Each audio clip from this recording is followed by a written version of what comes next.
Hey everybody, HomeSliceHenry here, and in today's video we are taking a look at some really cool battles featuring Shadow, Apex Ho-Oh with Sacred Fire in the Open Ultra League. These battles were submitted by a member of the community, so many thanks for the battle submission. This trainer pairs Shadow Apex Ho-Oh with a Wallrein lead and Gallade in the back, and has some nice success with the team. And Shadow Apex Ho-Oh, whether it's throwing Brave Bird or Sacred Fire, does an insane amount of damage. So without further ado, let's hop into the matches and check out Shadow Apex Ho-Oh in action in the Ultra League.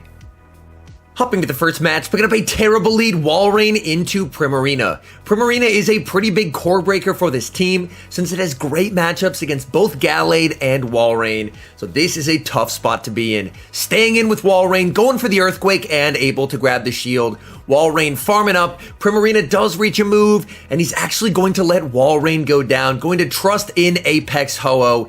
In comes Apex Ho-Oh, opponent is going to save switch into Machamp, farming up, switch, and a beautiful catch onto Gallade. This should be the rock slide. Oh, it looks like the opposing Machamp was baiting.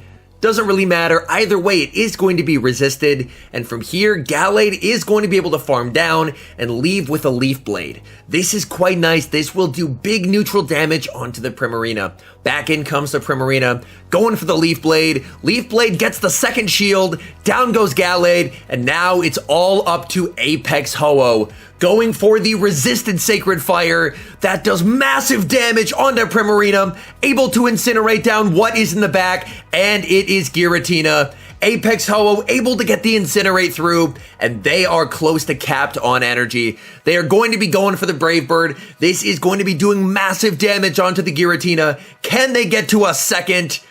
Yes, they can! Apex Ho-Oh incredibly dominant with 2 shields, taking out the Giratina, and that is a good game. Hopping to the next match, leading Wallrein into Talonflame. Fairly neutral lead overall, opponent instantly save switches into Shadow Snorlax. Again, this is not a bad situation for Wallrein to be in. Wallrein tanks any one charge move, they only end up going for the body slam, and Wallrein is absolutely loaded on energy, farming up a ton, going for the Icicle Spear, and able to land it. Wallrein farming up, and now they're going for the kill shot with the Earthquake. Does Snorlax respect it? They do not, and down goes the Snorlax. Does the opponent come back in with that Talonflame? They do not, they decide to bring in their third. Wallrein banking an Icicle Spear, in comes Shadow Ho-Oh, but this Obstagoon does have a lot of energy.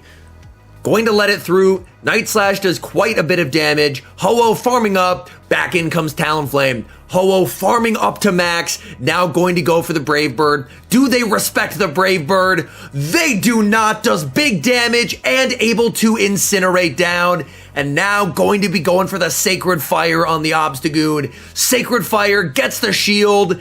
And now, at this point, Apex Ho-Oh has done its job. From here, Gallade will be able to close out this match.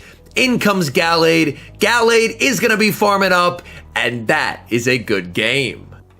Hopping to the next match, leading Wallrein into Scrafty, a very poor lead. Going to instantly save switch into Apex Ho-Oh, and the opponent responds with Talonflame. The battle of the Incinerate users.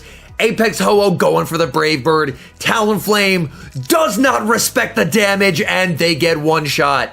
In comes Cresselia, but Apex Ho-Oh is not done. Going for a Sacred Fire. Does the Cresselia respect it? Again, they do not respect the damage. Apex Ho-Oh doing absolutely unreal damage. Unfortunately, that Moonblast does quite a lot of damage with the lowered defense, and they do get farmed down. But now they do have switch advantage, which does make this game slightly more manageable. Gotta hope the Cresselia doesn't have Grass Knot, but unfortunately they do. Wallrein farming up as much as they can, going for the Icicle Spear. This will not KO, but can they farm down before Cresselia reaches the Grass Knot? They cannot. And this second Grass Knot is going to be getting that Wallrein quite low. Back in comes Scrafty. Wallrein not going to be able to reach the back-to-back, so they're stuck just throwing the singular Icicle Spear. Icicle Spear lands, and in comes Gallade. This Scrafty does have a decent amount of energy here. This is a tough call. Going to commit the shield, and it is the foul play. Scrafty farming up, I believe they're short. I think this might just be a power-up punch unless I miscounted. It is just a power-up punch. A huge mistake by the opponent. And now Gallade is going to be going for the back-to-back Leaf Blades here. We'll be grabbing both of those shields, going for the confusion, and from here, they just need to reach that third move. Again, letting the power-up punch through. The opponent trying to just counter through this Gallade, but it is not going well. Leaf Blade grabs the final shield. This one is going to be securing the KO. All that's left is the Cresselia in the back. Cresselia gets confusion down, and that's a good game. Hopping to the next match, leading Wallrein into Trevenant. Fairly neutral lead overall. Wallrein is going to lose CMP here, so they actually make a very nice play. Instead of throwing, they go for the extra since they knew they would lose CMP anyway, and they're able to get the extra Powder Snow. That is very, very nice matchup awareness. Going to be going for the Icicle Spear, grabbing the shield from Trevenant, and they're able to outpace to the second. Going for Icicle Spear number 2, and that gets Trevenant very low, trying to farm down, but Trevenant is able to reach a last-second Seed Bomb. Wallrein is going to commit the shield, so they are able to win the lead. Opponent is going to bring in their own Wallrein, but they are running the Shadow. No baiting here, going straight for the Earthquake. This will do big damage if it lands, which it does, and now can just stay in, keep farming, and force the opposing Wallrein to dump energy. Opposing Wallrein goes for the Earthquake to take them out, and from here you just bring in Apex Ho-Oh. Opponent is going to switch out, and they bring in Talonflame. Apex Ho-Oh is able to get through an extra Incinerate. That is very nice. Shielding up, they get baited with the Flame Charge, farming up to 100, and now they are baiting with Sacred Fire. Sacred Fire gets the shield, one more Incinerate, Apex Ho-Oh wins CMP, and as we've seen, this Brave Bird is going to be one-shotting that Talonflame. Back in comes Shadow Wallrein, but in comes Gallade. Opponent sees the writing on the wall and concedes the match. Hopping to the next match, leading Wallrein into Cresselia. This is a fairly neutral lead, but is a negative one if the Cresselia is running Grass Knot. Cresselia overfarmed quite a bit, Wallrein going for the Icicle Spear, able to land it. Cresselia continues to farm up, and Wallrein is able to reach Icicle Spear number 2. Cresselia tanks those no problem. They farm up to almost 100 energy before they eventually decide to throw, and they do have Grass Knot. That is really bad news for the Wallrein, as 2 Grass Knots more or less will take out the Wallrein.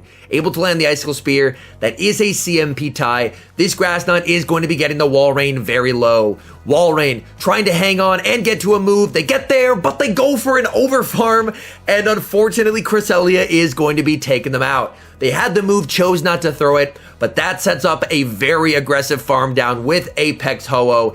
Apex Ho-Oh farming up a ton of energy. In comes Typhlosion, but Apex Ho-Oh is loaded. Brave Bird one-shots the Typhlosion, and that is devastating damage. In comes Shadow Machamp. They're going to bring in Gallade, and the opponent concedes the match. Hopping to the next match, leading Wallrein into Alolan Raichu, and this is a problem. Alolan Raichu is a pretty big core breaker for the whole team, farming up, going for the Icicle Spear, but they threw on alignment, and a Volt Switch goes through. This has gone from bad to worse, as the Alolan Raichu is absolutely loaded on energy. Going to commit the shield, it's the Thunder Punch, but the Alolan Raichu has back-to-back charge moves. Thankfully, Wallrein should still be able to reach a move here, because that will not KO. They overfarm, they overtap, and they go down. That is very unfortunate, as they could have either won Switch or forced a shield, and now they're down a shield, and they don't have Switch advantage. This is not good. Gallade able to farm down. Opponent has Cresselia, going to bank a move, bring in Apex Ho-Oh, but the opponent has Wallrein in the back, and at this point, I am not seeing a win con. That overtap was very, very unfortunate, as with even shields, this would be doable, because maybe Apex Ho-Oh would be able to sweep, but at a shield disadvantage here, Apex Ho-Oh is just not going to be able to output enough charge moves to actually land one on the 2-shielded Wallrein. Able to reach the second Sacred Fire, but all Wallrein has to do here is shield. They're going to be able to reach a move. This is unfortunately going to be taking out the Apex Ho-Oh, and there is an entire full health Cresselia in the back. In comes Cresselia, and they resign the match. Hopping to the next match, leading Wallrein into Alolan Muck. This is a pretty nice lead for Wallrein. Wallrein can tank any one charge move so they don't have to shield at first, and they always do have the threat of a super effective Earthquake. Going to let the first move through. It does end up being a Dark Pulse. That does quite a bit of damage. Wallrein farming up a ton of energy, and now going for the Icicle Spear bait, hoping to try and grab the shield. Alolan Muck does commit the shield, and now Wallrein is going to hit them with the Earthquake. Do they want to give up the second shield? They do not. Down goes Alolan Muck, and in comes Escavalier, and I love the decision to stay in here, because if you stay in here and let the Escavalier farm you down, then you can align it with Apex Ho-Oh. In comes Apex Ho-Oh, and look at those Incinerates. Oh my goodness. Going to shield up to protect a little bit of health. What does the opponent have in the back? They have Crobat, and Apex Ho-Oh is about to teach Crobat the meaning of pain. Going for the Sacred Fire, able to grab the shield, and this should just be a Poison Fang. Poison Fang, Apex Ho-Oh, somewhat glassy, but not glassy enough to have to respect that. Apex Ho-Oh able to reach the Brave Bird. This is going to be absolutely obliterating the Crobat. In comes Gallade.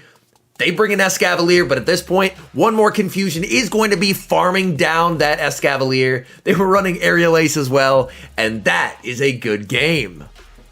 Hopping to the next match, leading Wallrein into Toxicroak. This is not a great lead for Wallrein. They do have two better responses in the back, but it looks like they are actually going to decide to stay in with the Wallrein. Not sure I would 100% agree with that decision, as both Apex Ho-Oh and Gallade have a lot better matchups. Wallrein should be able to tank any one move here. They go for the Sludge Bomb that barely does not KO. Wallrein is able to reach a last-second Icicle Spear. Icicle Spear lands, and they're just not able to farm down the Toxicroak. But they are going to bring in Apex Ho-Oh to get ahead on energy, and the opponent is going to bring in Umbreon. Umbreon is unfortunate because it is exceedingly tanky, but as we've seen, Apex Ho-Oh does a massive amount of damage, so I cannot wait to see how much damage this does. Apex Ho-Oh going for the Sacred Fire. That does huge damage onto the Umbreon. Oh my goodness. Going to commit the shield on the Apex Ho-Oh. Farming up again, going for the swap, and able to catch onto Gallade. So they've now banked a ton of energy on Apex Ho-Oh. What does the opponent have in the back? They have Alolan Muck, and unfortunately, this is not looking good. The Umbreon still has a lot of health to it, and Alolan Muck is just going to be able to fully farm down here. They're going to leave very healthy, and they're going to leave with a lot of energy. And from here, they can just go straight Acid Spray, and this game is over. Sacred Fire does grab the shield, but at this point, they can just go straight Acid Spray, which they do. That is absolutely heartbreaking. They reach another move, and unfortunately, Alolan Muck, a bit too much to handle, and that's a good game. Hopping to the final match, this is a bonus battle from a different trainer featuring Shadow Apex Ho-Oh and Shadow Apex Lugia. Picking up a pretty decent lead. Opponent safe switches into Gyarados, and they're going to respond with Roserade. Roserade can tank a crunch, not super well, and they get the debuff, and they're just not able to get to the Leaf Storm. That is absolutely heartbreaking. At this point, you have to bring in Shadow Apex Ho-Oh, but this is not great because Crunch will be hitting for super effective damage. Going to commit the shield, thankfully does not get the defense drop there, goes for the farm down, and they're able to get the farm down. Opponent has Alolan Muck in the back, farming up to the Aeroblast, going for the Sky Attack. Sky Attack gets called. That is really unfortunate. Switches back into Apex Ho-Oh and going for the Sacred Fire. Sacred Fire does get the shield. Alolan Muck is going to switch back into the Cresselia. Cresselia doesn't really have any good matchups here. They're going to be going for the Moonblast. Apex Ho-Oh will commit the shield. They are farming up a lot of energy and now going for Sacred Fire number 2. Sacred Fire able to grab the shield. Apex Ho-Oh trying to get to another move, and they're just not able to get there. That is not ideal. Moonblast, not enough to take them out, and Apex Ho-Oh is able to reach the Brave Bird. Brave Bird does huge damage onto Cresselia. Back in comes Lugia, and Lugia is looking to try and farm down. They tank the Moonblast, no problem. Back in comes the Alolan Muck, going for the Sky Attack. Is this going to be enough to take out the Alolan Muck? Yes, it is. Able to farm down the Cresselia as well, and that is a good game. All in all, some incredibly fun battles featuring Apex Shadow Ho-Oh in the Open Ultra League. Now, would I necessarily recommend building and using an Apex Shadow Ho-Oh? That's a bit of a tough question. Obviously, it does an insane amount of damage, but it's not the tankiest Pokemon around. So if you're looking for an Incinerate user that has Brave Bird, typically for the Open Ultra League, Talonflame is going to perform better overall. However, if you're just looking for a fun Pokemon to do a heck of a lot of damage, then Shadow Apex Ho-Oh definitely sounds right for you. Anyways, thank you guys so much for watching. If you're enjoying the content, make sure to leave a like and subscribe to the channel if you haven't. And a special thank you, as always, to our members here on YouTube. The support you guys provide is absolutely incredible. So thank you guys oh so very much. And until next time, I've been HomeSliceHenry.